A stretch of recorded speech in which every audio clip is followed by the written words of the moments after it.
धन्य है ये प्रेम की भाषा। उद्धव जी चल कह रहे हैं अच्छा ठीक है मैं जाता हूं। चल पड़े उद्धव जी, कहां गोपियों को समझाने चले उद्धव जी। आपने कभी किसी से प्रेम किया है?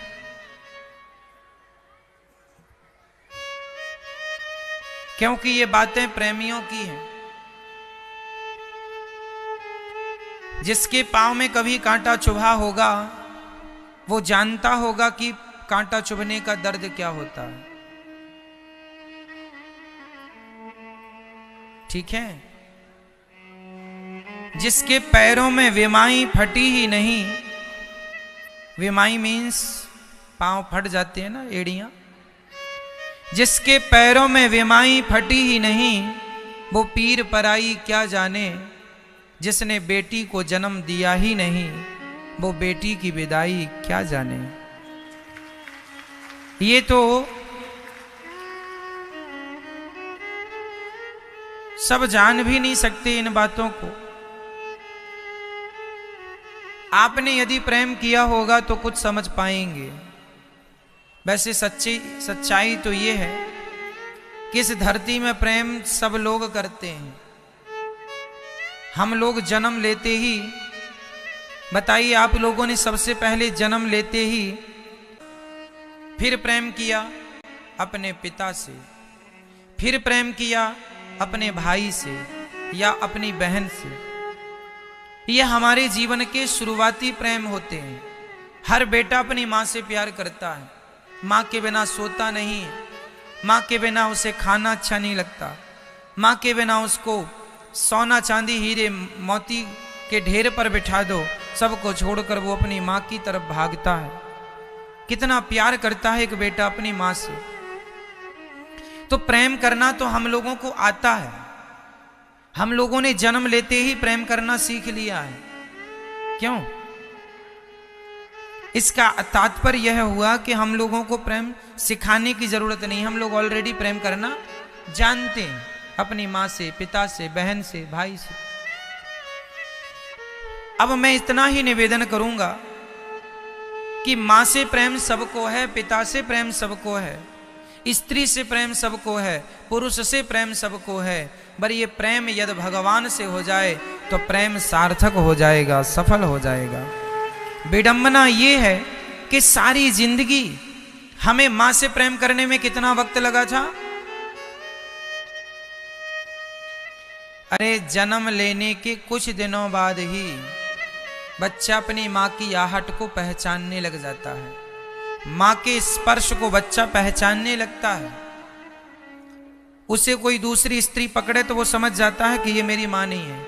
मां की चमड़ी को वो पहचानने लग जाता है। मां की खुशबू से वो वाकिफ हो जाता है, ये मेरी मां है। हर शरीर में खुशबू होती है, गंध होती है। हर व्यक्ति की अपनी अपनी गंध होती है। तो बच्चे उस गंध से, स्पर्श से मां को पहचान लेते हैं कि ये मेरी मां है।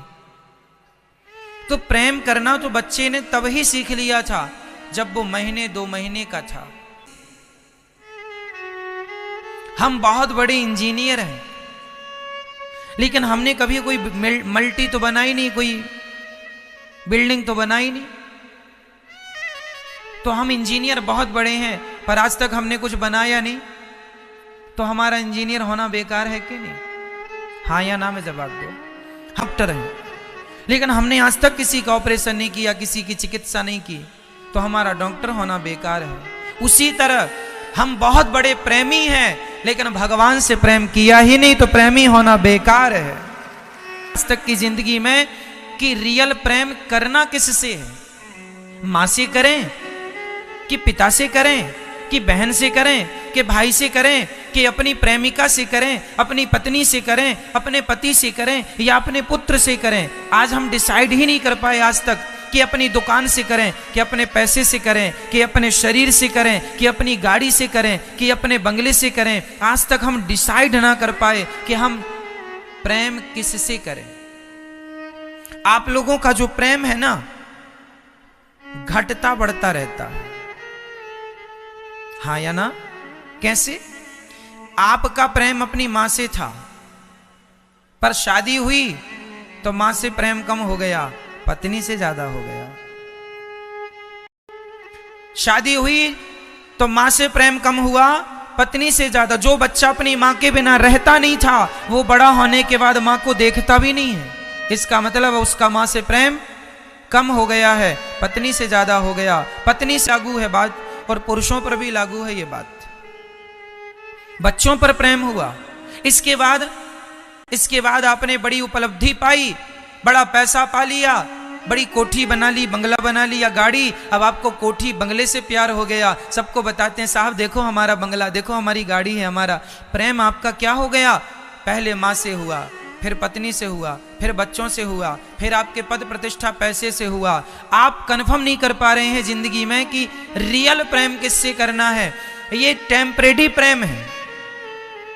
ये प्रेम जो लड़की कहती है कि मैं इस लड़के से प्यार करती हूं, ये तुम्हारा प्रेम टेम्परेरी है मेरी बहन, कंटिन्यू नहीं हो सकता। किसी से भी कोई प्यार आज करता है ना, अरे पति पत्नी में बड़ा प्रेम होता है, लेकिन जब झगड़ा होता है तो पत्नी अपने चली जाती है, पति अपने, वो उसको गालियां देती है, वो उसको गालियां देता है। जो तुम लोग प्रेम करते थे तो अब गालियां क्यों दे रहे हो? जो प्रेम करते थे तो अब विवाद क्यों करते हो? मतलब तुम्हारा प्रेम केवल अपनी वासनाओं की पूर्ति के लिए एक प्रेम था, जिसे तुमने प्रेम नाम दिया, एक्चुअली वो प्रेम था नहीं। यदि तुम्हारा सच्चा प्रेम था अपनी पत्नी से या अपने पति से, तो झगड़ा क्यों हो गया? लड़ाई क्यों हो गई? लड़ाई ऐसी हुई कि अब तुम दोनों एक दूसरे की शक्ल देखना नहीं चाहते। यदि प्रेम था तो ये स्थिति कैसे आ गई? लोग अपनी अपनी इच्छाओं की पूर्ति के लिए साथ में थे या हो। पत्नी का स्वार्थ होता है कि मैं अकेली कहां रहूंगी, पति सहारा है, और पति का भी एक सहारा होता है पत्नी। तो तुम दोनों अपने अपने स्वार्थ से संग में हो। बेटा स्वार्थ है कि बुढ़ापे में मेरी लाठी बनेगा। मां बाप का एक्चुअली स्वार्थ होता है बेटा। जो तुम कहते हो ना प्रेम, प्रेम रेम कुछ नहीं है, कहने की बातें हैं कि प्रेम है। एक बार ये प्रेम पर ना एक एक्सपेरिमेंट किया गया था बिल्ली के ऊपर। आपने देखा होगा बिल्ली अपने बच्चे से अत्यधिक प्रेम करती है। एक बार ये एक्सपेरिमेंट बंदर पर किया गया था। सबसे ज्यादा प्रेम बंदरिया अपने बच्चे से करती है, हाँ या ना? बंदरिया ऐसी होती है कि बच्चा मर जाए तो मरे हुए बच्चे को साथ में लेके चलती है। कब तक? जब तक उसका बच्चा बिल्कुल सड़ करके गल करके गिर ना जाए, तब तक मरे हुए बच्चे को साथ लेके चलती है बंदरिया। इतना प्रेम करती है वो अपने बच्चे से। एक बार एक्सपेरिमेंट किया गया बंदरिया पर। एक तालाब में बंदरिया और बंदरिया के बच्चे को बिठाया गया। तालाब में एक लकड़ी थी, उस लकड़ी पर वो जाके बैठ गई। चारों तरफ पानी था, तो तालाब भरा गया। अब तालाब भरा तो बंदरिया ने क्या किया, बच्चे को अपने ऊपर बिठा लिया, अपने ऊपर, और पानी बढ़ता गया तो वो लकड़ी पे ऊपर चढ़ती गई। अंत में पानी जब पूरा भर गया तो बंदरिया ने क्या किया, वो दो पांव से खड़ी हो गई। दो पांव से खड़ी हो गई अपने बच्चे को लेके। उसे पता था कि मेरा बच्चा है, डूब ना जाए, तो दो पांव से खड़ी है बच्चे को लेकर। लेकिन जब पानी बढ़ने ही लगा, उसकी गर्दन तक पानी आ गया, तब बंदरिया ने अपने बच्चे को उठाया और अपने पांव के नीचे दबा लिया और उसके ऊपर खड़ी हो गई। उसे लगा कि मैं थोड़ा शायद बच जाऊंगी, तो बच्चे के ऊपर चढ़ गई। ये निर्णय उसने कब लिया? अंत में, जब उसके प्राणों की आन पड़ी। इसका अर्थ ये हुआ कि संसार में यदि हम सच्चा प्रेम करते हैं दुनिया से, तो फिर वो प्रेम कम या ज्यादा क्यों हो जाता है? कभी कम कभी ज्यादा, कभी कम कभी ज्यादा, घटता बढ़ता क्यों है? पहले मां को बेटे से बहुत प्रेम था, पर बेटे ने गाली वाली दे दी अपनी मां को, तो आजकल मां बिल्कुल प्रेम नहीं करती अपने बेटे से, हाँ या ना?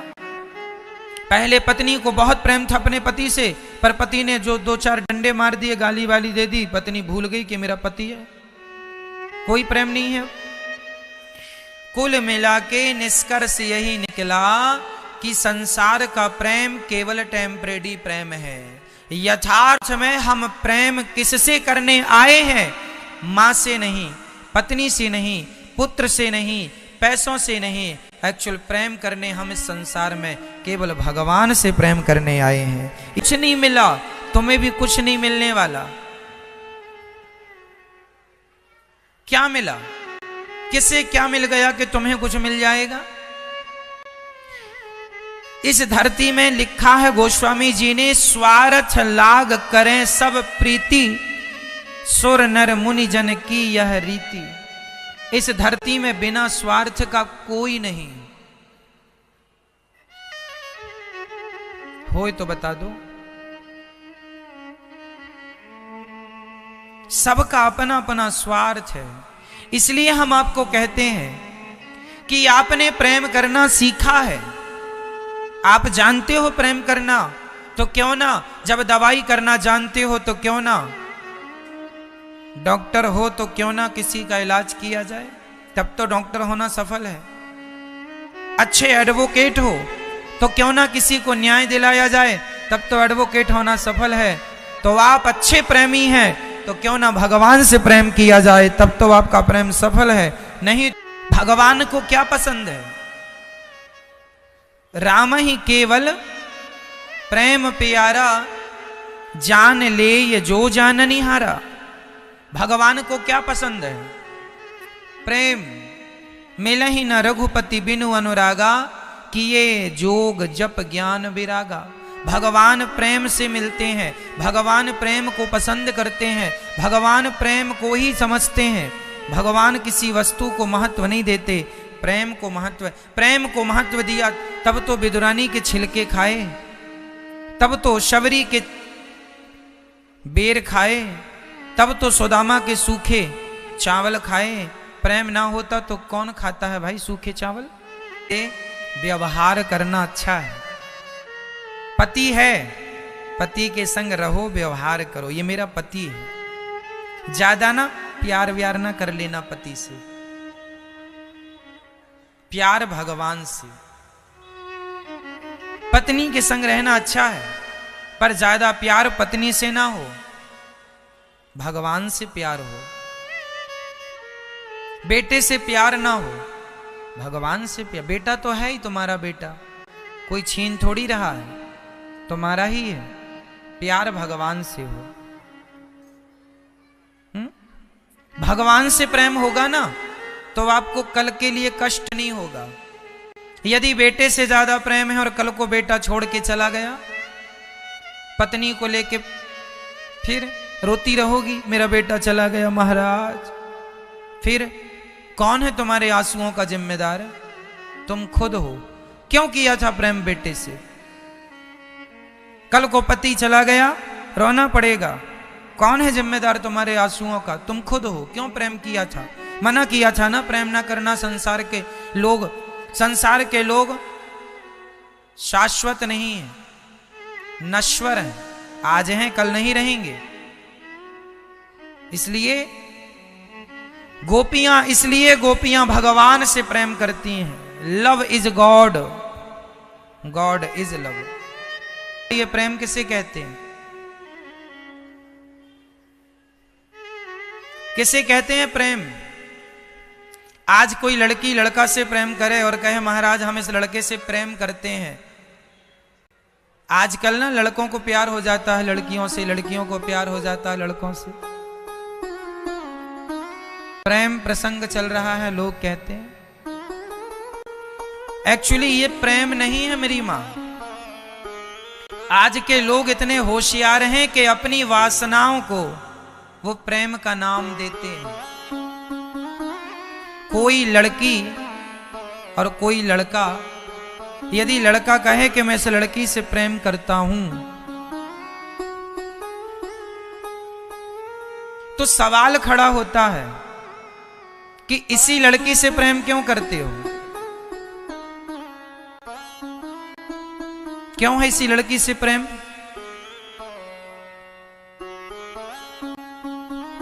प्रेम तो तुम्हारी माँ से भी है ना, कहा था ना बचपन में माँ तुमसे बहुत प्रेम करता हूं, माँ तुम्हारे बिना रह ना पाऊंगा। जब आपने अपनी माँ से, इस धरती में हर लड़के का, हर लड़की का पहला प्यार माँ होती है, हाँ या ना? जब पहला प्यार माँ है तो अब ये लड़की से प्यार हो गया है, और उस लड़की के प्यार के लिए तुमने अपनी माँ को छोड़ दिया, तो बताइए इसे हम क्या कहें? प्रेम कहें? तो क्या प्यार ये आज्ञा देता है, प्रेम ये आज्ञा देता है कि तुम अपना पहला प्यार छोड़ दो और दूसरे वाले प्यार के पीछे अपने पहले प्यार को तोड़ मरोड़ कर भाग जाओ? क्या ये एक लड़के को एक लड़की से प्रेम हो जाता है तो वो अपनी माँ को छोड़कर चला जाता है, माँ की भावनाओं का, माँ के प्रेम का कोई उसे ख्याल नहीं है। माँ रो रही है, तड़प रही है, चीख रही है, उसे कोई लेना देना नहीं, वो तो उस लड़की को लेकर चला गया। एक्चुअली यदि प्रेम होता तो वो अपनी माँ को कभी ना छोड़ता। यह लड़की भी जो माँ को छोड़ देती हैं, यदि प्रेम था तो अपनी माँ को क्यों छोड़ा? तो इससे यह सिद्ध होता है कि आपने दूसरे प्रेम के लिए पहला प्यार छोड़ दिया और कल इससे भी बढ़िया कोई मिल गया, लड़की या लड़का, तो आपका क्या भरोसा, कल इसे भी छोड़ दोगे? क्योंकि ये आपका प्यार नहीं, ये तो आपका व्यापार है साहब, ये तो व्यापार है। प्यार ऐसा नहीं होता, प्यार तो प्यार होता है। क्यों जी? कर लिया मतलब कर लिया, मां से कर लिया तो अब जिम्मेदारी निभाओ मां की।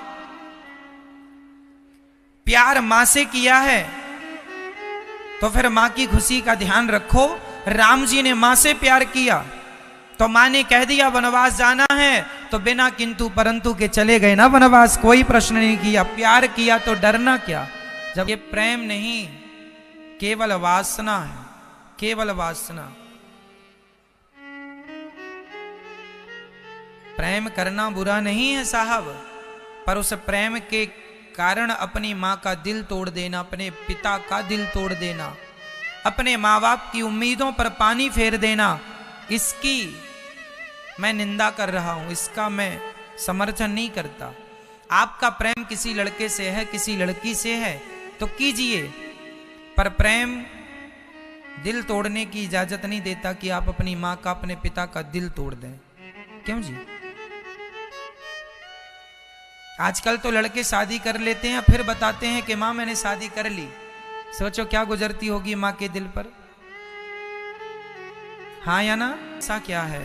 प्रेम तो अपने प्रियतम की प्रसन्नता में ही प्रसन्न रहने का नाम प्रेम है। जिससे प्रेम किया है उसकी प्रसन्नता ही मेरी प्रसन्नता है। समर्पण कर देना प्रेमी के चरणों में, ये प्रेम है,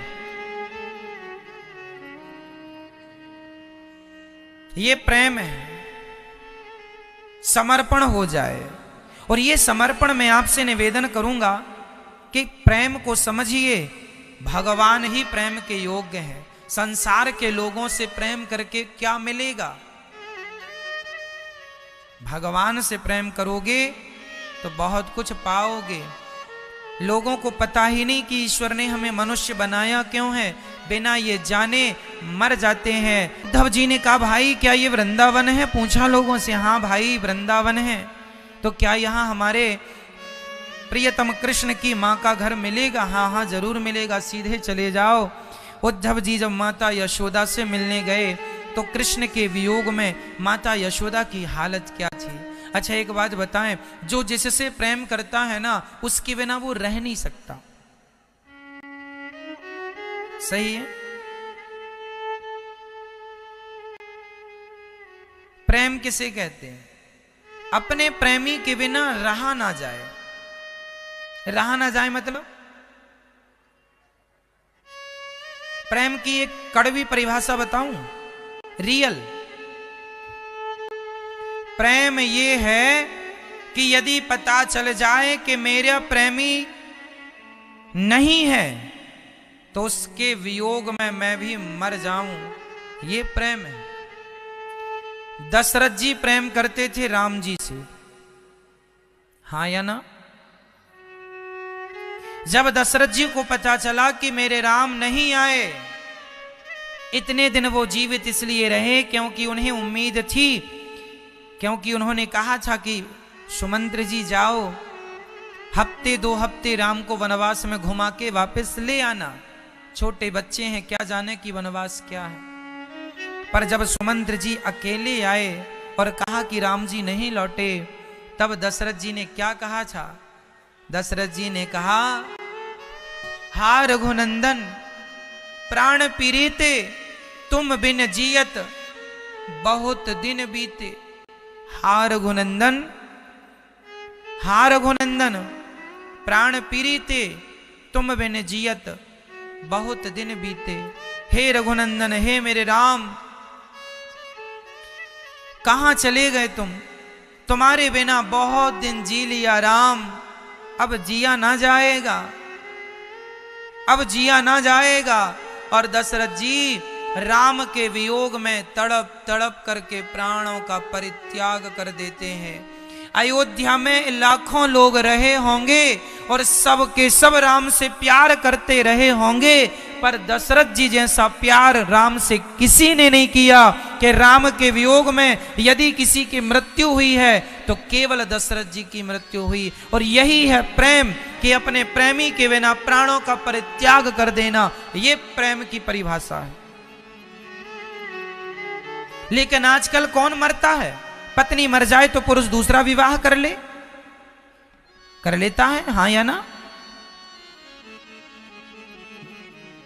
इसका अर्थ है कि तुम धोखे में थे सारी जिंदगी। पति मर जाए तो पत्नी भी तलाश चालू कर देती हैं, आजकल की बहुत सारी जो करती हैं उनके लिए। और दूसरा मजबूरी भी, अब करेंगी क्या, अकेले तो जिंदगी बड़ी है, गुजरती नहीं है। पर मैं तो प्रेम की परिभाषा बोल रहा हूं कि आप प्रेमी के बिना ये शरीर ना रहे, ये प्रेम की परिभाषा है। अब आप बताओ कैसा प्रेम, जो परिभाषा कह रही है उस क्वालिटी का प्रेम कौन किससे कर रहा है। इसलिए कहता हूं कि संसार के लोगों से प्रेम होए ना, प्रेम केवल भगवान से हो। हे रघुनंदन, राणा की मृत्यु हो गई, भाई समय आ गया राणा का, राणा मर गए। जब राणा मरे तो राणा की राज सिंहासन पर कोई दूसरा अच्छा राजा आकर के बैठा, और जब वो राजा बैठा तो उसने सोचा, उसने सुना कि यहाँ एक मीरा नाम की महिला थी जिसे राणा ने बड़ा सताया है, जिसके कारण वो वहां चली गई है द्वारिका। तो अपने कुछ मंत्रियों को उस राजा ने संदेश देकर भेजा कि जाओ मीरा को लेकर आओ और कहो कि अब राणा मर गया है, तुम्हें कोई सताएगा नहीं, तुम यहीं रहो चित्तौड़ में, तुम यहीं रहो राजस्थान में, तुम वहां द्वारिका में ना रहो। पंडित जी चले, 2-4 सैनिक भी चले, 2-4 मंत्री भी चले मीरा को लेने। उस समय मीरा द्वारिकाधीश मंदिर में द्वारिकाधीश के ठीक सामने बैठ करके भगवान को अपना पद सुना रही थी। मेरे तो गिरधर गोपाल दूसरो ना कोई, हे नाथ बुढ़ापा आ गया है, देखो ना मेरे बाल पक गए हैं, देखो ना आंखों में तो अब कम दिखने लगा, अब तो तुम ठीक से दिखते भी नहीं हो। हे द्वारिकाधीश, क्या मुझे अपना दर्शन नहीं कराओगे? क्या मैं आपके बिना ही यूं ही मर जाऊंगी? तभी वो रो रही थी भगवान की याद में।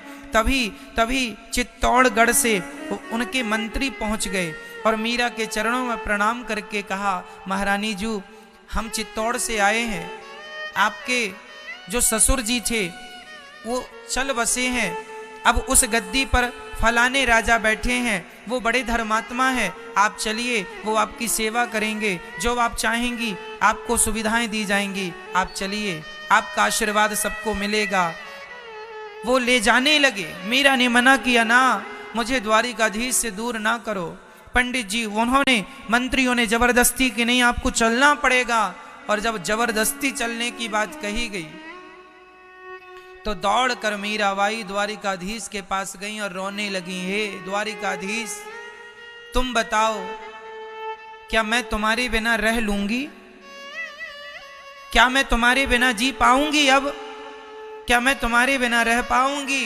हे द्वारिकाधीश, सारी जिंदगी मैंने दर दर की ठोकर खाई है, अब आखिरी में आपका दर्शन मिला है, अब मुझे अपने से दूर ना करो द्वारिकाधीश, अपने से दूर ना करो।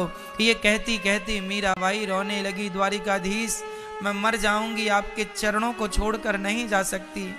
इनसे कह दो कि ये चले जाएं, मैं आपके चरणों को छोड़कर नहीं जाऊंगी। इतना प्रेम उमड़ा, इतना प्रेम उमड़ा मीराबाई का कि देखते देखते, सबके देखते देखते द्वारिकाधीश का मुंह खुल गया और पूरी की पूरी मीरा सबके देखते देखते मीराबाई द्वारिकाधीश के मुख में समा गई। ये प्रेम था, ये प्रेम है। अपने प्रियतम का वियोग ना सह पाना, उसके बिना प्राणों का विसर्जन कर देना ही प्रेम है। ये प्रेम की चरम सीमा है, ये प्रेम की परिभाषा है। जिसे आज आप लोग प्रेम का नाम देते हैं वो प्रेम नहीं, वासना है। पत्नी अपने पति की इच्छा पूरी ना करे तो पति को गुस्सा आ जाता है, पति अपनी पत्नी की इच्छा पूरी ना करे तो पत्नी को भी गुस्सा आता है। तो तुम्हारा ये जो प्रेम जो कह, ये प्रेम नहीं है। तुम तो अपनी इच्छाओं के लिए तुम केवल प्रेम का नाम दिए हो, ये कोई प्रेम नहीं है। इसलिए भगवान से प्रेम हो यथार्थ में, और ऐसा प्रेम कि कन्हैया अब तुम्हारे बिना जी ना सकेंगे। भक्तों, जब यही स्थिति आती है कि भगवान के बिना अब ना रहे, जैसे मछली पानी से निकाल देने पर पानी के लिए तड़पती है ना, क्या वो पानी के बिना जीवित रह सकती है? बोलो, नहीं। जैसे मछली पानी के बिना जीवित नहीं रह सकती,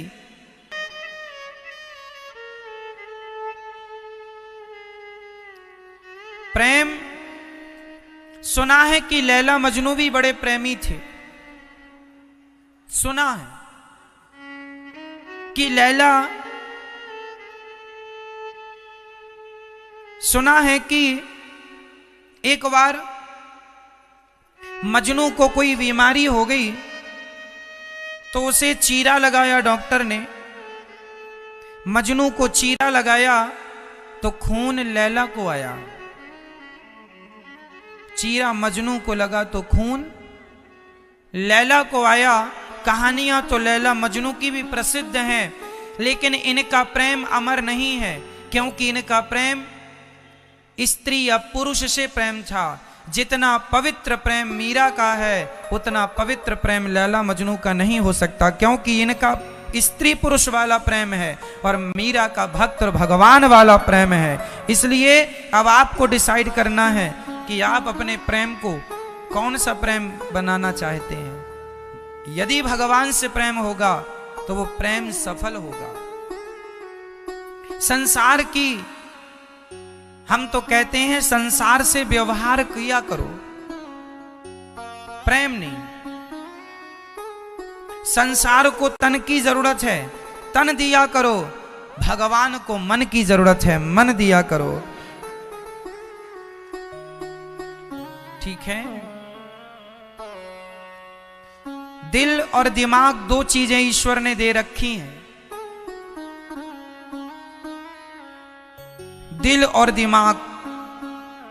भगवान ने आंख कितनी दी? 2।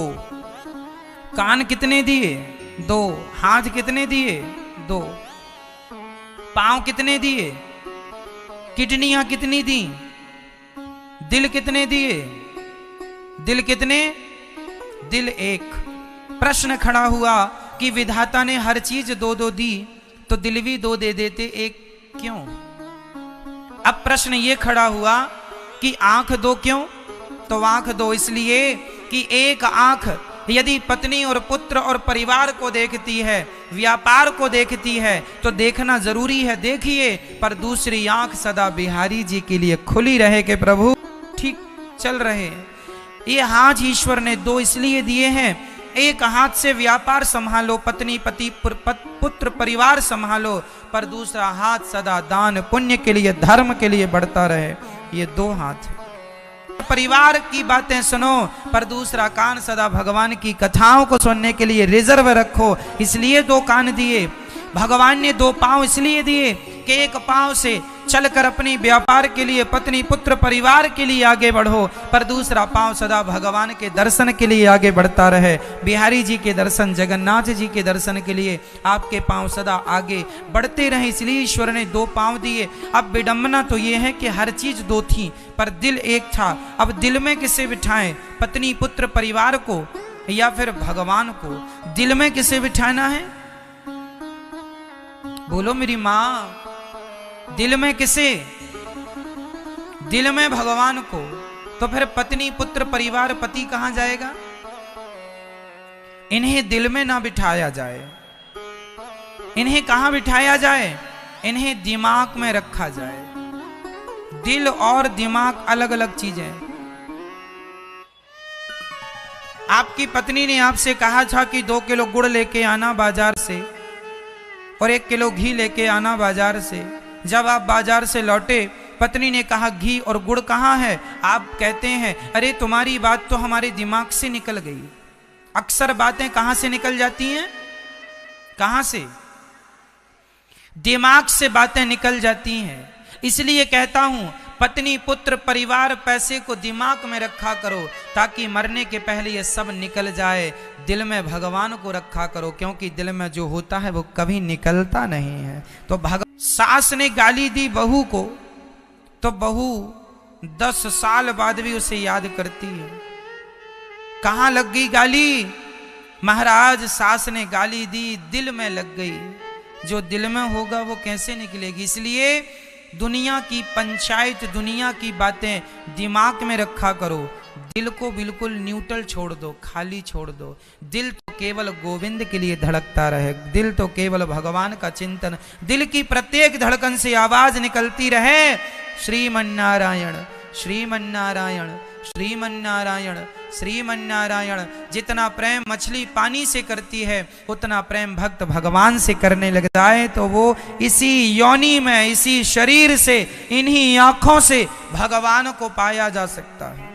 पर वो प्रेम होए तो सही, यथार्थ वाला।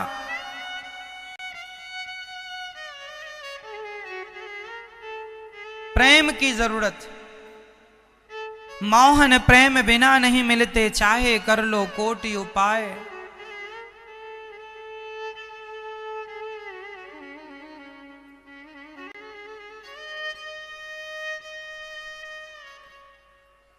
पंढरपुर की एक घटना याद आ गई। एक शक्को बाई थी, पंढरपुर में रहा करती थी एक बच्ची। रोज विट्ठल नाथ जी के मंदिर में झाड़ू पोंछा करती और विट्ठल नाथ जी से अत्यधिक प्रेम करती। रोज भगवान का दर्शन करने जाती, रोज भगवान से बातें करती। आप भी भगवान से प्रेम करना सीखिए। आप भी भगवान को भगवान की तरह ना रखा करो घर में, भगवान को अपने घर के एक सदस्य की तरह रखा करो। हमें इनसे बात भी करनी है, हमें इनसे कुछ कहना भी है। सवेरे 2 अगरबत्ती दिखा देते हैं लोग, 2 चिरौंजी के दाने 4 रख दिए, हो गई पूजा, हो गया भोग। ये क्या है? ये फॉर्मेलिटी है।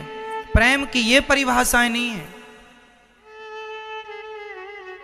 पानी से निकल जाने के बाद क्या मछली को कभी नींद आ सकती है? पानी से निकल जाने के बाद मछली को क्या कभी शांति मिल सकती है?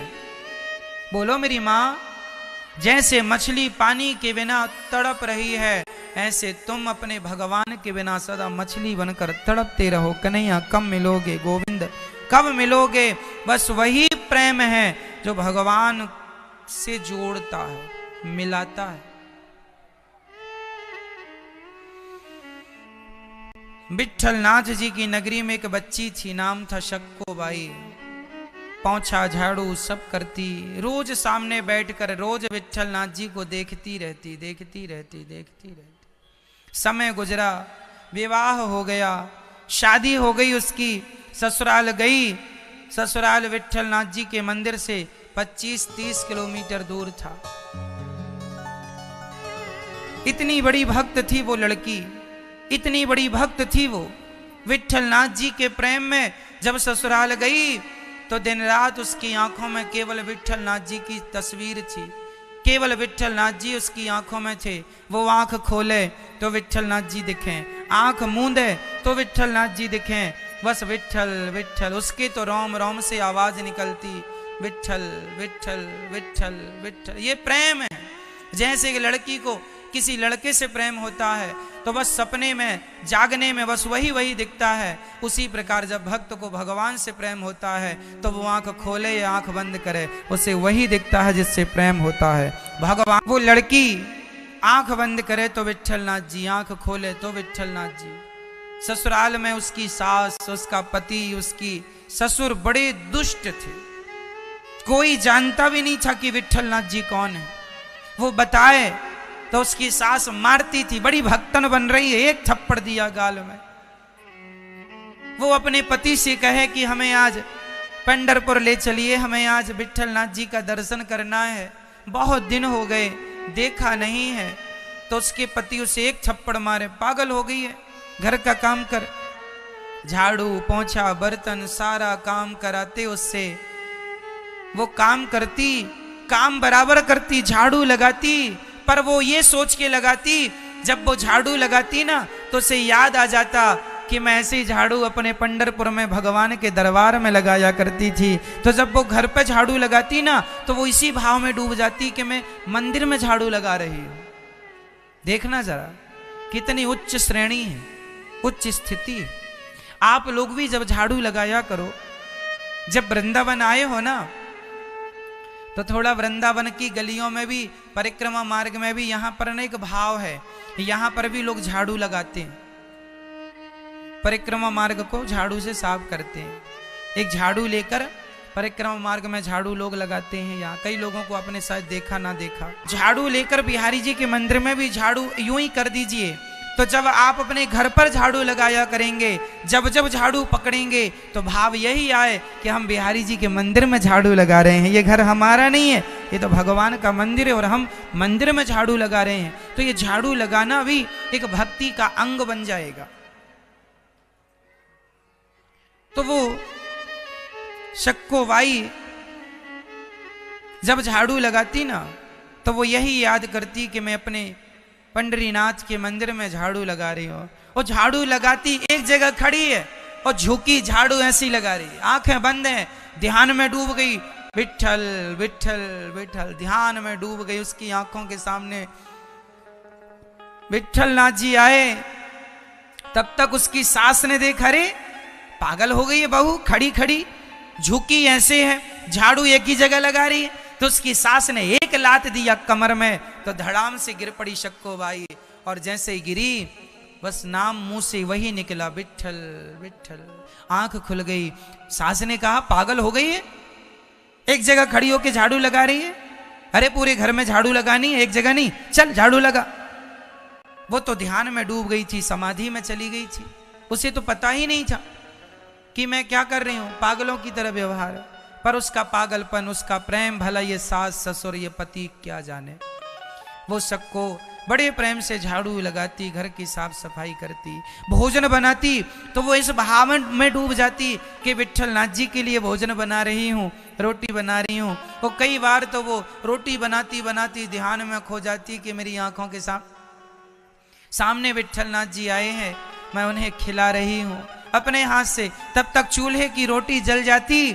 तो एक दिन उसके पति ने देख लिया रोटी जल रही है और उसकी तो आंखें बंद हैं, उसके पति ने जोर से एक थप्पड़ दिया उसके गाल में।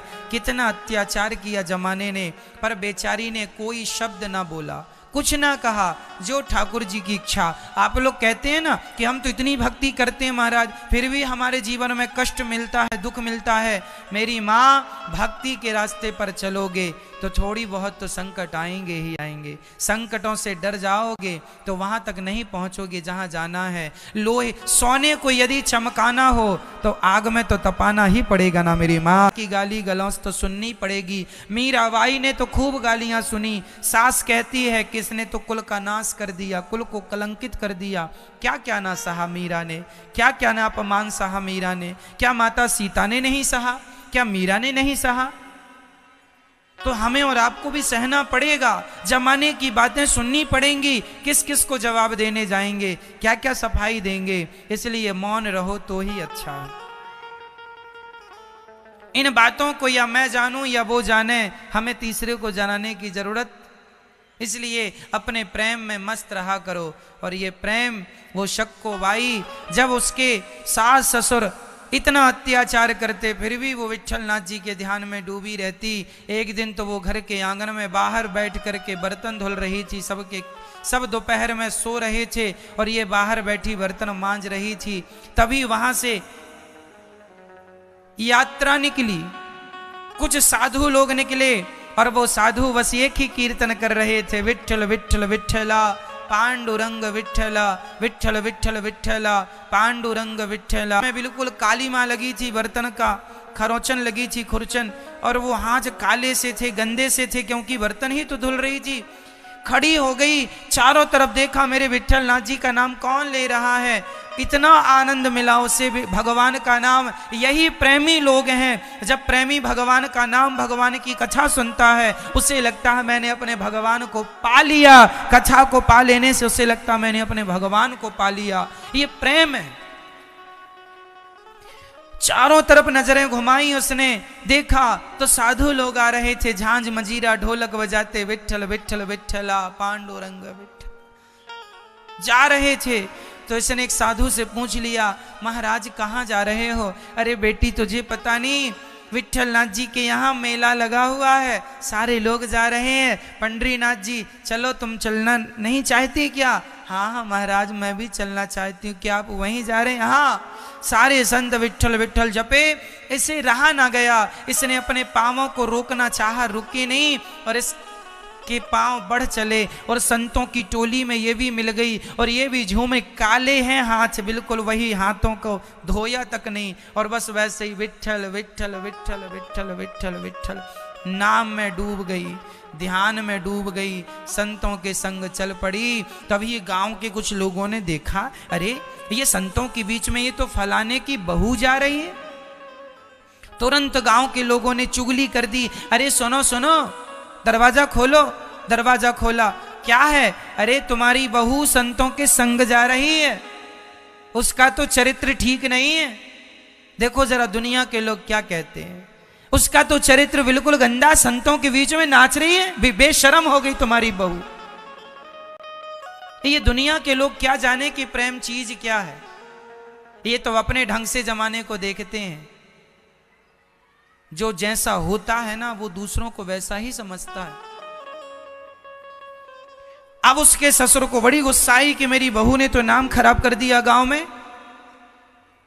हाँ, अब तो घोड़े पर चढ़कर गए। उस समय घोड़ों का जमाना था, सबके घर में घोड़ा। घोड़े पर चढ़कर गए और देखा कि सच्ची वो बहू पीछे पीछे विट्ठल विट्ठल विट्ठल विट्ठल जपती जा रही है।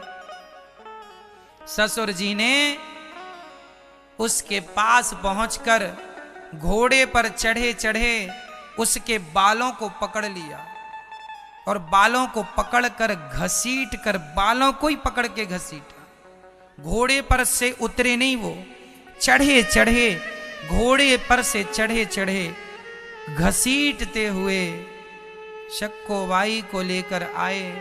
अपने घर में एक कमरे में बंद कर दिया और जी भर के मार लगाई। ससुर ने, सास ने, पति ने खूब गालों पर। सास ने तो लात मारना शुरू किया, पति ने तो कचरना शुरू किया पांव से, कहते ना कचरना पूरा। खूब मारा, पूरे अंग सूज गए। बस एक ही प्रार्थना करती है, हे विट्ठल नाथ जी क्या अपराध हो गया नाथ, क्या दर्शन नहीं दोगे? सास ससुर पति ने उसे मार करके खंबे से बांध दिया, हाथों को पीछे करके पूरे शरीर को रस्सी से कस के बांध दिया। और वो एक ही बात कहती, केवल विट्ठल विट्ठल, हे नाथ कब दर्शन दोगे? क्या मैंने इतना बड़ा अपराध किया है कि आप मुझे दर्शन भी नहीं देना चाहते? हे विठलनाथ जी, बहुत दिन हो गए आपका दर्शन किए बिना, अब बुला लो नाथ, अब अपने चरणों से लगा लो नाथ। आपके बिना अब रहा नहीं जाता। हे विठलनाथ जी, कब दर्शन दोगे? कब अपने चरणों से लिपटाओगे नाथ? जब ऐसी प्रार्थना शक्कों ने की, कन्हैया हमें दुख इस बात का नहीं कि संसार के लोग कैसे हैं। संसार के लोग यदि निर्दयी हैं तो क्या आप भी इतने निर्दयी हो जाओगे गोविंद कि आप दर्शन नहीं दोगे श्याम सुंदर? हे नंद नंदन, हे मुरलीधर, यह जीवन पूरा होने की स्थिति में आ गया। हे नाथ, दर्शन दीजिए। ये कहकर कि खंबे से जोर से बांध दिया था लोगों ने, पर फिर भी वो भगवान की याद में रोती जा रही है, रोती जा रही है। जब उसके प्रेम को भगवान ने देखा ना, तो भगवान की आंखों में आंसू आ गए। मेरे भक्त ने कितना अपमान सहा, कितना कष्ट सहा, फिर भी उसने मेरी स्मृति ना भुलाई, मेरा स्मरण ना भुलाया। अब तो भगवान दयालु थे, परम कृपालु थे। भगवान ने शक्कोबाई के सामने विठलनाथ जी प्रकट हो गए, और जब प्रकट हुए ना, तो उस समय शक्को मूर्छित पड़ी थी, बेहोश थी, पर बेहोशी की हालत में भी उसके मुख से एक ही ध्वनि निकल रही थी, विठल विठल विठल।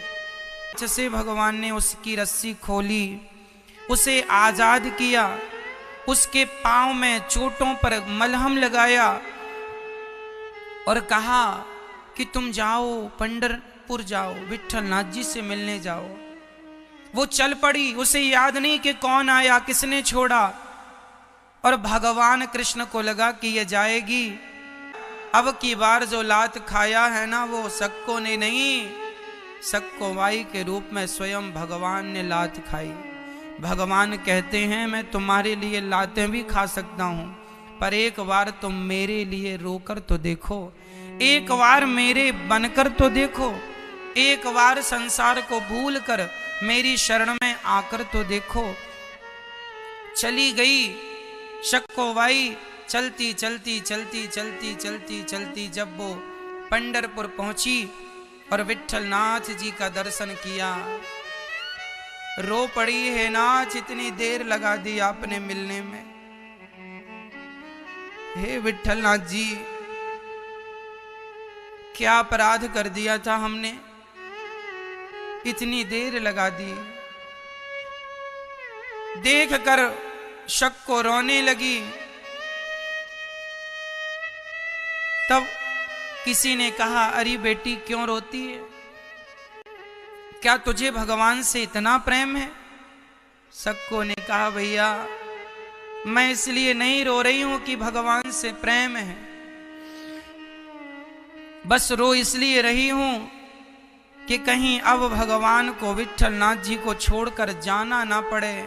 आ तो गई हूं सारे बंधनों को तोड़कर, पर कहीं फिर से उन्हीं बंधनों की तरफ जाना ना पड़े।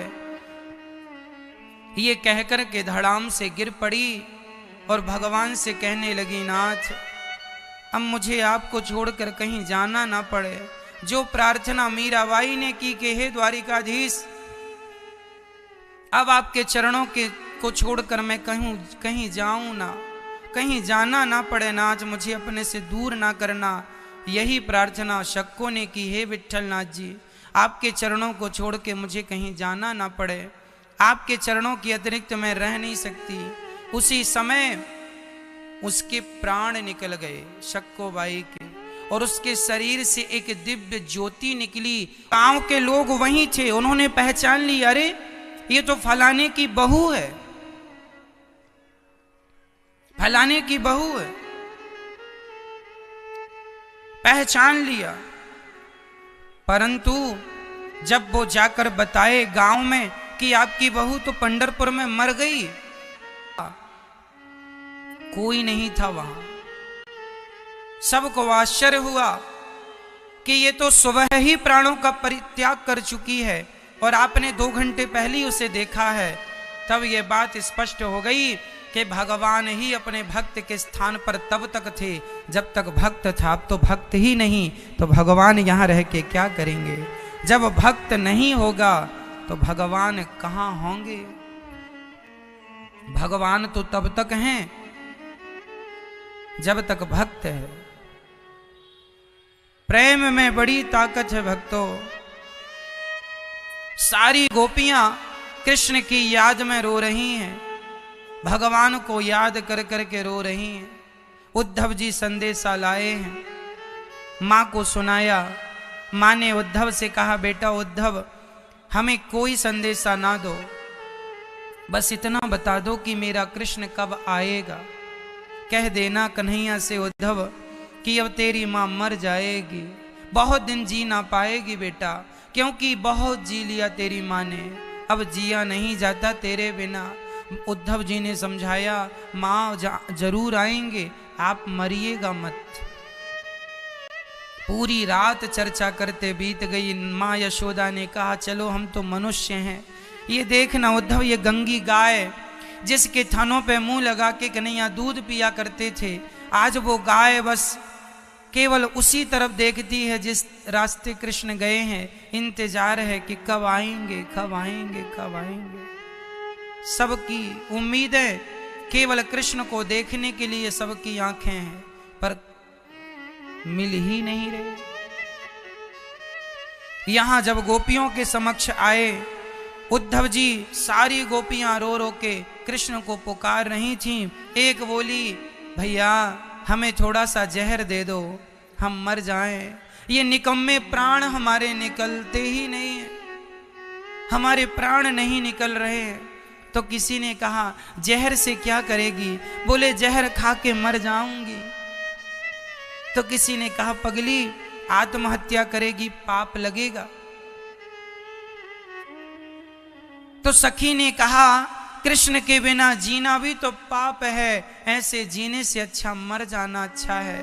तो दूसरी सखी समझाती है, अरे पगली, यदि तू मर गई और उसी क्षण भगवान कह के गए हैं 2 दिन बाद आऊंगा, तू मर गई और तभी भगवान आ गए, तो बता, तुझे पूछेंगे तेरे बारे में कि वो मेरी सखी कहाँ गई, हम क्या जवाब देंगी सखी? इसलिए तू कृष्ण के लिए जी कर देख, कुछ दिन और जी कर देख। जिसे गोपियां कहती हैं, हम कौन हैं?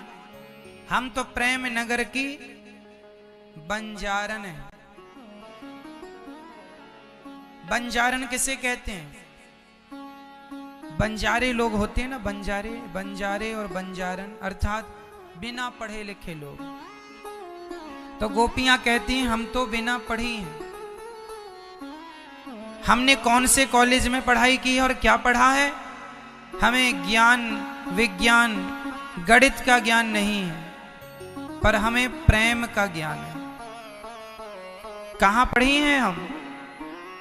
प्रेम की यूनिवर्सिटी में।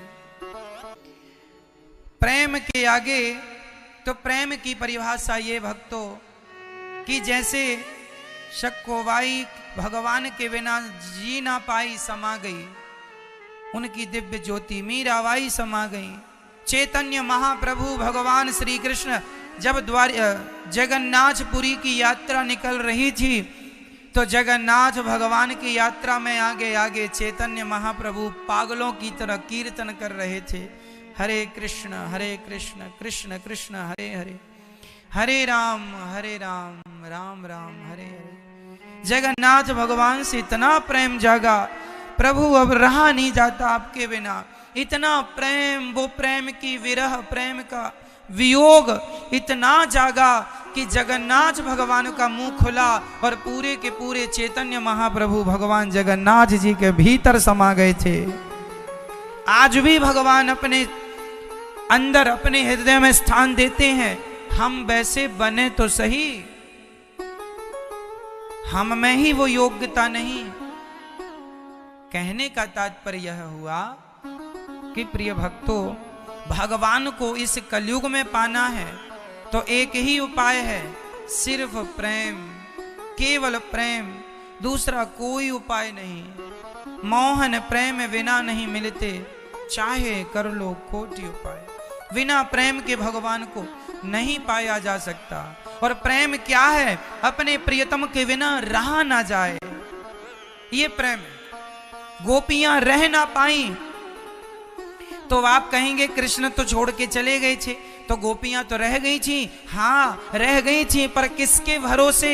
अरे कृष्ण ना मिले तो कृष्ण की कथा। गोपियां 24 घंटे सोते जागते उठते बैठते बस हर बात कृष्ण की ही किया करती थी। कृष्ण या तो भगवान का दर्शन मिले, या तो भगवान की कथा मिले, या तो भगवान के नाम का आश्रय मिले। इसलिए मेरी मां, 4 चीजों का आश्रय लेना चाहिए। 4 में एक का भी ले लिया तो जीव मात्र का कल्याण हो जाएगा। नाम, रूप, लीला और धाम। या तो भगवान के नाम का आसरा ले लो, काम करते हुए श्रीमन्नारायण श्रीमन, ये नाम का आसरा। जब आप नाम लेंगे तो ऐसा भाव बनना चाहिए कि श्रीमन्नारायण हमारे साथ है। ये नाम नहीं, नाम के रूप में भगवान हमारे साथ हैं। इस विश्व राम तेरे साथ में, तो भगवान का नाम लेना है इस विश्वास से कि वो जिनका मैं नाम ले रही हूं या ले रहा हूं वो मेरे संग है। तो पहला आसरा किसका? पहला सहारा किसका? जोर से नाम का। श्रीमन्नारायण या श्री कृष्ण या सीताराम, नाम। दूसरा रूप। दूसरा क्या? रूप कैसा? बिहारी जी को इतना देखो, जगन्नाथ जी को इतना देखो, विठलनाथ जी को इतना देखो, राधा रमण जी को इतना देखो, राधा वल्लभ जी को इतना देखो कि वो मंदिर से निकलकर मेरे मन मंदिर में, रंगनाथ भगवान को इतना देखो कि वो मंदिर से निकलकर मन के मंदिर में आकर बैठ जाए। फिर आप राधा वल्लभ जी का दर्शन किया ना? किया तो एक काम करना, अब आप लोग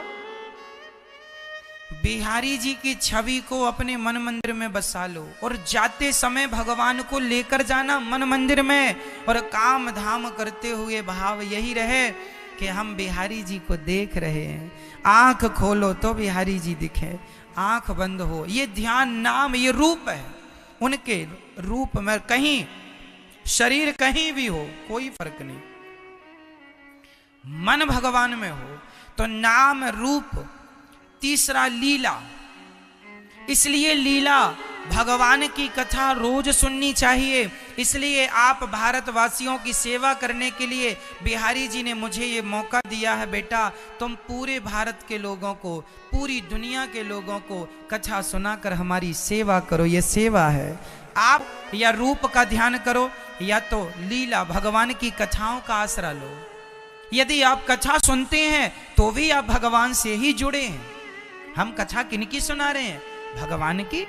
तो आप एक घड़ी, आधी घड़ी, आधे की बुनियाद, जो व्यक्ति आधा घंटा, 1 घंटा ही सही जीवन में यदि रोज कथा, जैसे भोजन रोज करते हैं, पानी रोज पीते हैं, उसी प्रकार कथा रोज होनी चाहिए, सुनना चाहिए। रोज सुनेंगे तो आप कभी रास्ता भटकेंगे नहीं, गारंटी है। बिहारी जी कभी आपको अकेला नहीं छोड़ेंगे, सदा आपके संग रहेंगे। गौरी गोपाल भगवान सदा आपके सन्निकट रहेंगे, आपकी रक्षा के लिए। इसलिए जो कथा सुनते हैं उनके जीवन में कोई दुख नहीं आता, भगवान कभी उन्हें दुखी नहीं करते। यदि आएगा तो छू कर चला जाएगा, वो दुख आपका बाल भी वांका नहीं कर सकता। भगवान पर विश्वास करना सीखिए। तो नाम, रूप, लीला, और चौथा है धाम। कहीं भी रहो, मन को सदा वृंदावन धाम में ही रखो कि मैं तो मन से तन कहीं हो पर मन कहाँ हो, वृंदावन धाम में। मन चल रे वृंदावन धाम, राधे राधे गाएंगे।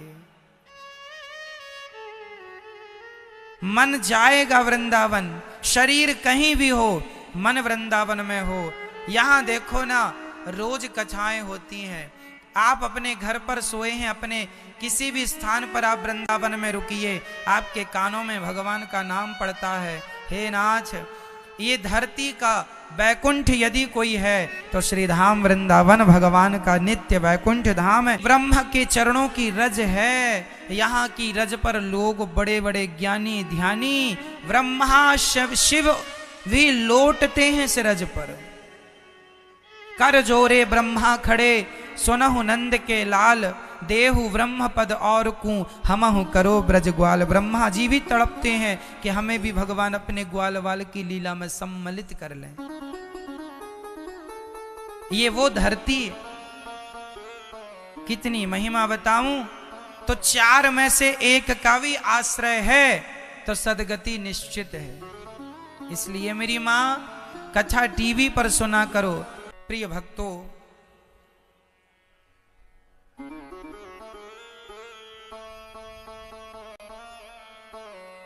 ये भगवान की पावन कथा, उद्धव जी जब ब्रजमंडल में गोपियों का पावन दर्शन करके गए तब भगवान से कहा, प्रभु आप यहाँ क्या कर रहे हैं? आपकी परम हित चाहने वाली गोपियां तो वृंदावन हैं।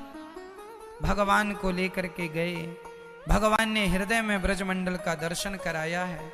उद्धव जी का अज्ञान मिटा है, उन्हें ज्ञान का जरा घमंड आ गया था। उस अहंकार को मिटाने के लिए भगवान ने ये लीला रची। भगवान के अब विवाहों की चर्चा कर लें। भगवान का दूसरा विवाह, पहला विवाह रुक्मणी जी से जिनके पुत्र प्रद्युम्न जी हुए। प्रद्युम्न जी हुए जिनका सम्रासुर ने हरण किया। फिर दूसरा विवाह भगवान का रति से विवाह करके प्रद्युम्न जी आए हैं सम्रासुर को मार के। भगवान का दूसरा विवाह जामवंत की बेटी जाम्बवती से। तीसरा विवाह भगवान का सत्यभामा। चौथा विवाह भगवान का यमुना जी से हुआ है। यमुना जी सूर्य पुत्री हैं। यमुना जी के 2 भाई हैं, शनि और यमराज। जो भगवान कृष्ण की पूजा करते हैं, जो माता यमुना का आश्रय लेते हैं, ना तो उन्हें शनि कभी परेशान करते हैं, ना उन पर शनि की कोई दशा काम करती है, ना तो यमराज कभी उसे दंड देते हैं, कभी नरक नहीं ले जाते। किसको? जो यमुना जी को प्रणाम करता है, माँ यमुना जी में स्नान करता है, माँ यमुना जी को माँ मानकर उनको नमस्कार करता है। श्री कृष्ण और यमुना जी को देखा करो भाव से। भगवान की अन्य बहुत पत्नियां हैं जिनमें एक यमुना माता है। तो भगवान का 5वां विवाह मित्रविंदा से हुआ, 6वां सत्या से, 7वां भद्रा से, 8वां लक्ष्मणा से। भौमासुर का भगवान ने उद्धार किया है। 16,100 कन्याओं को भौमासुर ने बंदी बनाया था। भगवान ने उन सभी कन्याओं को आजाद किया और उन कन्याओं से कहा अपने अपने घर जाओ। अब वो कन्याएं भला कहाँ जाएं? तो उन कन्याओं ने कहा आप हमसे विवाह कर लीजिए। तो भगवान ने टोटल विवाह उनसे भी कर लिया। तो टोटल विवाह हो गए भगवान के 16,108। भगवान के कितने विवाह हुए? 16,108। अब आप कहेंगे महाराज जी भगवान ने इतने सारे विवाह क्यों किए? अरे भाई, वो भगवान है। भगवान ने कोई जानबूझकर नहीं किए। एक राजा ने 16,000 कन्याओं को बंदी बनाया था। भगवान ने उन कन्याओं को उसके बंधन से आजाद किया। अब वो कन्याएं बोली कि हम अपने पिता के घर जाएंगे तो हमारे पिता कहेंगे तुम पर पुरुष के पास से आई हो। अब तो उनका विवाह भी नहीं होता, समाज स्वीकार नहीं करता ना। कौन लड़के विवाह करते? पता चल जाए किसी लड़की के बारे में कि ये किसी पुरुष से इसका संबंध है तो कोई विवाह नहीं करता फिर उससे। तो अब कौन करता इनसे विवाह? तो जिसे समाज स्वीकार नहीं करती, जबकि वो नारियां गंगा की तरह पवित्र थीं, लेकिन समाज माता सीता के चरित्र पर उंगली उठा सकता है, तो दूसरों के बंधन में रहने वाली कन्याओं पर यदि कोई उंगली उठाता, इसमें कोई आश्चर्य नहीं है। जीने का अधिकार दिया, नहीं तो वो तो मरना चाहती थी, मर जाएंगी, अब जीने का कोई अर्थ नहीं है। तो नारियों का सम्मान करने के लिए भगवान ने विवाह किए। टोटल हो गए 16,108। हर रानी के गर्भ से 10 बेटा और 1 बेटी का जन्म हुआ है। भगवान कृष्ण की कितनी बेटियां हैं? भगवान कृष्ण की बेटियां कितनी हैं? 16,108। प्रत्येक रानी से 1-1 बेटी हुई है और प्रत्येक रानी से 10-10 बेटे हुए। अब 16,108 में आप 10 का हिसाब कर लीजिए तो बेटों की संख्या आपके सामने होगी। इतना बड़ा परिवार है भगवान का, फिर भी भगवान बड़े प्रसन्न हैं। फिर भी देखो ना, आप लोग प्रश्न करते हैं, गुरुजी जब भगवान का विवाह माता रुक्मणी जी से हुआ तो मंदिरों में रुक्मणी जी क्यों नहीं है? फिर मंदिर में राधा और कृष्ण क्यों हैं? रुक्मणी और कृष्ण क्यों नहीं? ये सवाल खड़ा हुआ। बताइए, राधा भगवान कृष्ण की पत्नी थी या नहीं? मेरा सवाल आप सबसे है। राधा जी भगवान श्री कृष्ण की पत्नी थी या नहीं? कृष्ण और राधा क्या ये पति पत्नी हैं? यदि आप कहते हैं नहीं है तो हाथ उठाइए, और आप कहते हैं कि हैं तो हाथ उठाइए। चलिए, ये अच्छा है कि सही जानकारी ज्यादा लोगों को है। तो आपकी जानकारी के लिए हम बता दें कि भगवान श्री कृष्ण का राधा जी से भी विवाह हुआ है। 16,108 के अतिरिक्त ये विवाह है। कहां विवाह हुआ है? लोग नहीं जानते, तो लोग नहीं जानते, इसमें हमारा क्या दोष है और भगवान का क्या दोष है? अब प्रश्न ये खड़ा हुआ कि कृष्ण के संग रुक्मणी जी क्यों नहीं है, राधा जी क्यों है? इसलिए है क्योंकि राधा पत्नी भी है और प्रेम की प्रतिमूर्ति है श्री राधा रानी। इसलिए कृष्ण के संग राधा नहीं खड़ी, बल्कि प्रेम की मूर्ति खड़ी है। प्रेम खड़ा है कृष्ण के संग। कृष्ण के संग कौन खड़ी हैं? राधा जी। चाहे राधा कहो चाहे प्रेम कहो, प्रेम ही राधा है और राधा ही प्रेम है। प्रेम और राधा पर्यायवाची हैं एक दूसरे को जानने समझने के लिए, पर्याय है। राधा किसका अवतार है? तो प्रेम का अवतार है राधा रानी। रुक्मणी जी किसका अवतार है? बोलो मेरी मां। रुक्मणी माता किनका अवतार है? लक्ष्मी जी का। लक्ष्मी जी का अवतार माता रुक्मणी है। और राधा रानी किसका अवतार है? इस धरती पर चाहे बंदरिया अपने बच्चे से प्रेम करे, चाहे कुतिया अपने पिल्ली से प्रेम करे, चाहे मुर्गी अपने अंडे से प्रेम करे, चाहे माँ अपने बेटे से प्रेम करे, चाहे सृष्टि में चींटी से लेकर हाथी तक कोई भी किसी से प्रेम करे, वो प्रेम राधा रानी के सागर से ही पहुंचता है जीव तक। प्रेम की अधिष्ठात्री कौन? श्री राधा रानी। प्रेम की प्रतिमूर्ति कौन? श्री राधा रानी। कोई पूछे आपसे कि राधा किनका अवतार है, तो आप एक सुर में कह दीजिए राधा प्रेम का अवतार है, प्रेमावतार है। राधा कौन किनका अवतार है?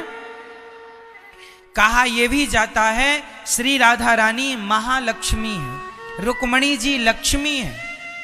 एक होती हैं लक्ष्मी, एक होती हैं महालक्ष्मी, हाँ या ना?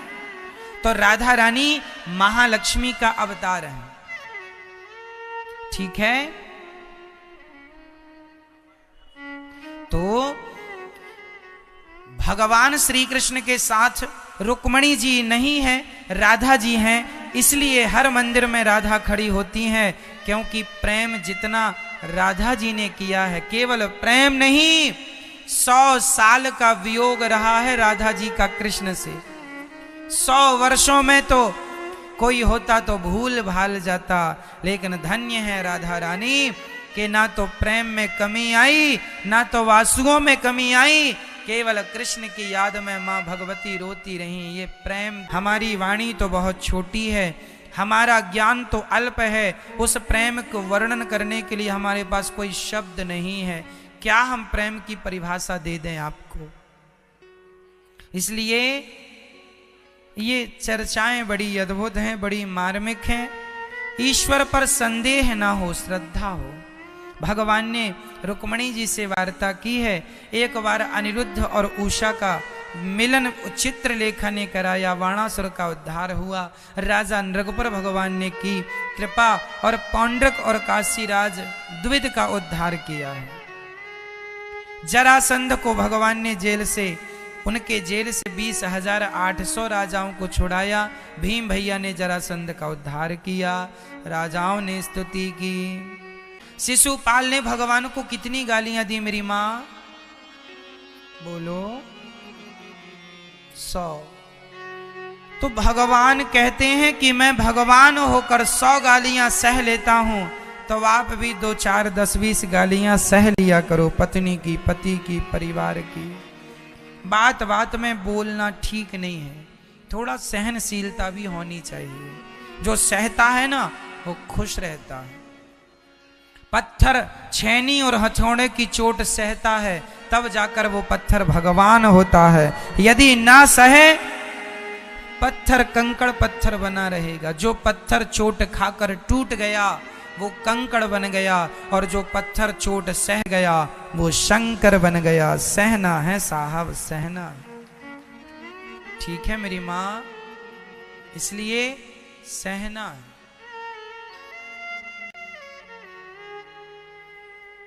श्री भगवान ने दंतवक्र और शाल्व का उद्धार किया है। ये सुदर्शन से शिशुपाल का उद्धार किया। एक छोटी सी बात आपसे मैं ये जरूर कहूंगा, खासकर आज के बच्चों को, कि जो हमने आज कथा में आपको कहा कि प्रेम भगवान से किया करो। आजकल ना छोटी छोटी बहन बेटियां, छोटे छोटे बच्चे, ये किसी लड़की और किसी लड़के से प्रेम करके अपना सारा जीवन बर्बाद कर लेते हैं। प्रार्थना करता हूं कि आप अपनी मां और अपने पिता के विरुद्ध कभी ना जाएं। माँ बाप के बड़े सपने होते हैं अपने बच्चों के लिए, बड़ी सपने होते हैं। माँ सपना देखती है बेटी के लिए, बेटों के लिए, और जब बच्चे माँ बाप का दिल तोड़ देते हैं ना, तो माँ बाप बहुत रोते हैं। इसलिए कभी अपने माँ बाप को ना सताना, कभी माँ बाप को ना रुलाना। एक लड़का हमसे बोला, महाराज हम इस लड़की से बहुत प्यार करते हैं। तो ठीक है करो। बोला मैं इससे विवाह करना चाहता हूं। ठीक है करो। मेरी मां तैयार नहीं है। मैंने कहा फिर मत करो शादी। बोला मैं अपनी मां को छोड़ दूंगा, पर इस लड़की को नहीं छोड़ सकता महाराज। प्यार करता हूं सच्चा वाला, मैं मां को छोड़ सकता हूं, इस लड़की को नहीं छोड़ सकता। मैंने उस लड़की की तरफ देख कर कहा, बहन देख रही है, जो अपनी मां को छोड़ सकता है, जो अपनी मां का ना हो सका, वो तेरा कभी नहीं हो सकेगा। इस झूठे आदमी के चक्कर में ना पड़, तेरा जीवन बर्बाद हो जाएगा। मेरी बहनों, मैं आपको समझाऊं कि जीवन में केवल पत्नी और पति की ही जरूरत नहीं होती। पत्नी और पति तो मिल ही जाएंगे, शादी होगी तो मिल ही जाएंगे, लेकिन सबसे बड़ी जरूरत होती है समाज में इज्जत की, सम्मान। सम्मान चला गया आपका, इज्जत चली गई आपकी, तो इज्जत दे करके सब कुछ पा भी लिया तो सब कुछ किस काम का है ये बताओ। बताओ भाई, समाज में क्या जरूरी है? सम्मान जरूरी है या नहीं? इज्जत जरूरी। थोड़ा इज्जतदारी से जिया करो, है ना। सबसे कीमती आपका चरित्र है। कैरेक्टर आपका सबसे कीमती है। इसलिए आप किसी लड़की के कारण, किसी लड़के के कारण अपने चरित्र को ना बिगाड़ो। लड़का लड़की शादी के लिए पति पत्नी बहुत मिल जाएंगे, बहुत मिल जाएंगे। चरित्र एक बार बिगड़ गया फिर कभी नहीं मिलने वाला, कभी नहीं बनने वाला। ये निर्णय सही है। आज हमारी बहन बेटियों को प्यार हो जाता है। तुम्हारे पिताजी को कभी देखना, ओवर टाइम काम करते हैं, शरीर में थकावट है, शरीर में दर्द है, फिर भी बूढ़ा बाप काम करता है इसलिए कि बेटी के विवाह के लिए कुछ पैसों की जरूरत पड़ेगी, कमा लूं ताकि बेटी का विवाह बड़ी धूमधाम से कर सकूं। हर माँ बाप सोचते हैं कि मैं अपनी बेटी के लिए सुंदर सा लड़का ढूंढूंगा या ढूंढूंगी, लेकिन तुम्हारे भाग्य में यदि दुख है तो आप कहोगी महाराज जी मेरे पिताजी ने ढूंढा तो अच्छा था, पर ऐसा क्यों मिल गया, वो तुम्हारे भाग्य का है। लेकिन फिर भी भाई दूध में मक्खी गिर जाए और धोखे से पिब जाए तो कोई पी लेता है, पर जानकर तो मक्खी नहीं पिबती ना। सही है क्या ये बात? दूध में मक्खी पड़ी है पर आपने ध्यान नहीं दिया, पी लिया तो वो पिब जाएगा दूध, क्योंकि आपको पता ही नहीं है किसमें मक्खी है। लेकिन आपको पता है किसमें मक्खी है तो क्या आपसे पिबेगा? इसी प्रकार मेरी बहनों, माँ बाप ने शादी कर दी और तुम्हारे भाग्य से कहीं दुख मिल गया तो मिल गया, पर जान कर तो अपने पांव में कुल्हाड़ी ना मारो, अपने माँ बाप के विरुद्ध आचरण तो ना करो। बहन बेटियां प्यार कर लेती हैं, खासकर मैं लड़कियों को बोल रहा हूं, अपनी बहन बेटियों को। एक लड़की ने प्यार कर लिया एक लड़के से, माँ को बताया नहीं, बाप को बताया नहीं, बड़ी होशियार बन रही थी कि मैं तो अपना निर्णय खुद ले सकती हूं, बड़ी हो गई हूं। अब इतनी बड़ी हो गई कि अपने बाप को बताए बिना शादी का डिसीजन ले लिया, कर ली शादी एक लड़के से। पर जब शादी होकर वो घर गई तो पता चला कि वो लड़का मुसलमान था और लड़की को उस लड़के ने जो नाम बताया था वो नाम बताया था घनश्याम। तो घनश्याम तो हिंदुओं के नाम है, तो लड़की को लगा ये तो हिंदू है, पर शादी करने के बाद पता चला ये तो मुसलमान है। अब क्या करे? अब क्या करोगी? अब उसने तुम्हारी शादी पर ही गाय को मारा, गाय को काटा और तुमसे ही गाय का मांस पकवाया। हमारी तो रिवाज है, बहू आती है तो गाय का गोश्त बनाती है। लो, प्यार के चक्कर में धर्म ना बिगाड़ना मेरी बहनों। शादी विवाह करने के पहले पूरी इंक्वायरी करना जरूरी है कि लड़का योग्य है कि नहीं। आधार कार्ड देख लिया करो। आजकल तो लोग इतने होशियार हो गए, आधार कार्ड में भी कुछ लोग हिंदू नाम रखवा लेते हैं। लव जिहाद, लड़कियों को शादी के बहाने, प्यार के बहाने ठग लेते हैं और घुमाने ले जाते विदेशों में। तुम्हें 2, 5, 10 लाख में बेच के चले आएंगे, कल फिर दूसरी को फंसा के बेच आएंगे, तीसरी को फंसा के बेच आएंगे। इनका तो धंधा है मेरी बहनों। इनके धंधे में तुम्हारी जिंदगी बर्बाद ना हो, तुम पानी ना फेरो, माँ बाप के छाती पे खंजर ना मारो, है ना। विश्वास करो अपनी माँ पर। 135 करोड़ लोग रहते हैं भारत में, केवल माँ बाप ही ऐसे हैं जो आपके लिए सबसे अच्छा सोचते हैं, आपके भलाई चाहते हैं। इसलिए प्यार करना बुरा नहीं है। शादी के बाद अपने पति से खूब प्यार करना कौन रोकने वाला है? अपनी पत्नी से प्यार करना कौन रोकने वाला है? पर शादी के पहले एक भी निर्णय गलत लोगी ना मेरी बहनों, तुम्हारी सारी जिंदगी नरक हो जाएगी। सारी जिंदगी तुम्हें पश्चाताप करना पड़ेगा और अब देर बहुत हो चुकी होगी। ना घर मिलेगा ना घाट मिलेगा। मेरे नौजवान दोस्तों को भी हाथ जोड़ के कहता हूं, आपके माँ बाप आपके लिए मेहनत करते हैं, कमा कमा करके आपको अच्छे से अच्छे स्कूल कॉलेज में पढ़ाते हैं, लेकिन आप पढ़ लिख कर आप कहते हैं मेरे माँ बाप ने मेरे लिए क्या किया। अरे इतना अच्छा सपना देखा, अपनी औकात से ज्यादा आज मैं कह सकता हूं भारत का हर बाप अपनी औकात से ज्यादा अपने बच्चों को पढ़ाने लिखाने के लिए काम करता है। उन बच्चे से चलाने वाला बाप भी अपने बेटे को अच्छे से अच्छे कॉलेज में पढ़ाने के सपने देखता है। तुम्हारे माँ बाप ने तुम्हारे लिए इतना अच्छा सोचा और तुमने अपने माँ बाप के लिए कितना अच्छा सोचा, ये जरा प्रश्न अपने आप से करिएगा कि तुमने अपने माँ बाप को धोखा दे दिया एक लड़की के लिए, एक लड़के के लिए। चप्पल घिस गई बाप की तुम्हारे लिए कमाते कमाते, फटे कपड़े पहना, ये फट गया यहां से शर्ट, बाप का सिलाता नहीं है, नई शर्ट नहीं खरीदता तुम्हारा बाप। इस चक्कर में कि पैसे वेस्ट होंगे, थोड़ा बचेगा तो बेटी के पढ़ाई के काम आएगा, बेटे के पढ़ाई के काम आएगा, घर के तमाम खर्चे होते हैं। कमाई तो देखो 20,000 होती है, पर खर्चे तो कितने, बिजली का बिल देना है, सब्जी खरीदना है, दाल चावल फ्री में नहीं मिलता, सब्जियां फ्री में नहीं मिलती, सब प्रकार के खर्चे करके वो 20,000 से 10,000 से कुछ बचा के तुम्हें पढ़ाता है। और तुम कहती हो कि हमारे माँ बाप ने हमारे लिए क्या किया। इससे बड़ी गाली माँ बाप को और कोई नहीं होती होगी जब बच्चे ये कहिए क्या किया क्या नहीं किया, और क्या चाहते हो करवाना। क्या माँ बाप की गर्दन उड़वाना चाहते हो? अब तो यही बचा है और तो सब कर दिया माँ बाप ने तुम्हारे लिए। इसलिए मैं माँ बाप से भी हाथ जोड़ के कहता हूं, अपने बच्चों को संस्कार देना मेरी माँ।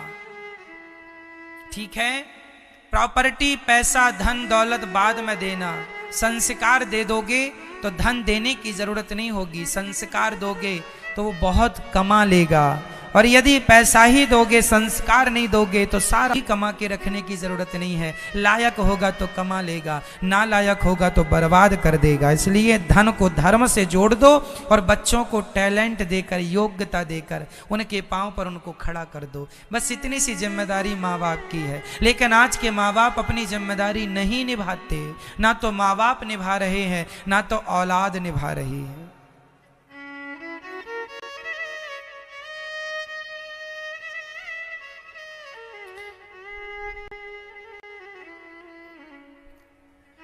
माँ कैसी भी हो सेवा करो, बाप कैसा भी हो सेवा करो।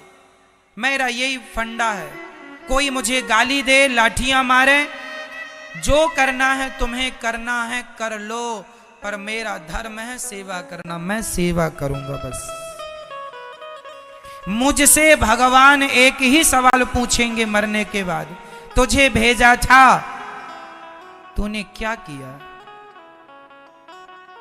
मैं कह सकूंगा कि विधाता आपने भेजा था तो मैंने अपनी माँ की ही नहीं, अपनी माँ की तरह ना जाने कितनी माँओं की मैंने सेवा की है। केवल अपना ही पेट नहीं भरा विधाता, अपना खाने के पहले मैंने हजारों को पहले खिलाया है, तब मैंने भोजन किया है।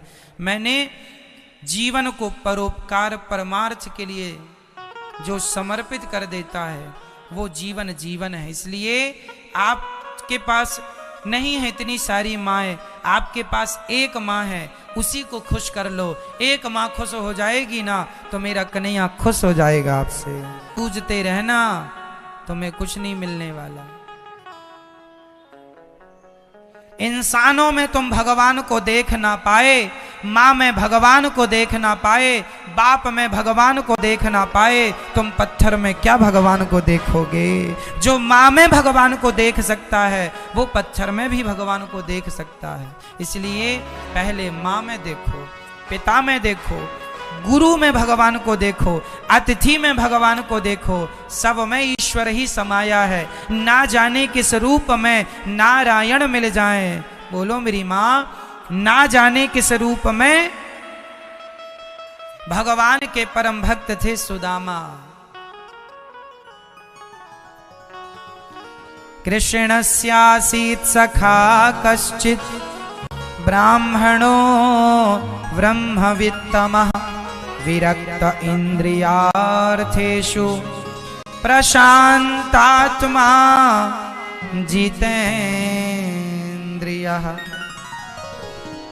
कुचैलम मलिनम क्षामम। सुदामा जी फटे पुराने कपड़े पहन के अपने जीवन का यापन करते थे, सादा जीवन जिया करते थे। एक दिन उनके घर में इतनी गरीबी, खाने का कोई बंदोबस्त नहीं था। सुदामा जी की गरीबी देखकर भगवान रोते थे। रुक्मणी जी ने कहा, क्यों रो रहे हैं? बोले, मेरा मित्र गरीब है। तो आप देते क्यों नहीं? भगवान बोले, वो मेरे पास आता ही नहीं, वो मांगता ही नहीं, कैसे दे दूं? सुदामा की पत्नी ने एक दिन कहा, आपके मित्र द्वारिकाधीश हैं, जाकर मिल क्यों नहीं लेते? सुदामा जी ने कहा, अरे सुशीले, क्या करेंगे मिलकर, यहीं से उनका स्मरण करो। सुदामा जी ऐसे भक्त थे कि भगवान को चाहते थे पर भगवान से कुछ नहीं चाहते थे। भगवान को चाहिए, भगवान से ना चाहिए। बात समझ आ रही है ना? भगवान को चाहो, भगवान से ना चाहो। यदि भगवान से चाहेंगे तो भगवान सोचेंगे, अरे शायद इसीलिए ये मेरी भक्ति कर रहा था, कैसे ये गाड़ी बंगला पैसा पत्नी परिवार सुख मिल जाए, कोई कामना ना हो, निष्काम भक्ति। कैसी हो मेरी मां? कोई कामना नहीं। कन्हैया तू भूखा सुलाएगा, हम भूखे सो जाएंगे। महलों में रखेगा, महलों में रह लेंगे। झोपड़ी में रखेगा, झोपड़ी में रहेंगे, पर कभी तुझसे कुछ मांगेंगे नहीं। हम तुझ, मेरे भाग्य में जितना सुख है दुख है मुझे भोगना पड़ेगा। भगवान की भक्ति, भगवान को प्यार कीजिए निस्वार्थ। कन्हैया धन दौलत की कामना से हम तुझसे प्यार नहीं करते। सुदामा जी 4 दिन भूखे पर कोई शिकायत नहीं कि प्रभु मैं तेरा इतना बड़ा भक्त हूं और देख घर में चूल्हा नहीं जला। आज आप लोग जरा भक्त हो जाओ और आपके घर में कोई संकट आए तो आप तो यही कहेंगे, वाह रे भगवान, तेरी इतनी पूजा की और तुमने संकट लाकर खड़ा कर दिया। रहेगा कि नहीं? क्या ऐसा होता है कि भक्त के घर में कभी कोई ना मरता हो? क्या सुदामा के घर में कोई ना मरा होगा कभी? क्या नरसिंह मेहता के घर में कोई ना मरा होगा कभी? मेरी मां, मरने जीने से भगवान का कोई लेना देना नहीं। जिसकी जितनी आयु थी वो जी के चला गया। तुम तो अपना भगवान से संबंध जो बनाए हो, तुम्हारे संबंध के कारण तुम्हारा सारा कुटुंब खानदान सबकी सदगति हो जाएगी तुम्हारे कारण। जो की पत्नी 4 मुट्ठी चावल लाके देती हैं, सुदामा चलते हैं भगवान का दर्शन करने के लिए। रास्ता पता नहीं था, दूरी बहुत ज्यादा थी। चल पड़ना हमारा काम है, मंजिल मिलेगी नहीं मिलेगी ईश्वर। चल पड़ो ईश्वर के लिए, कहाँ पहुंचाएंगे, क्या खिलाएंगे।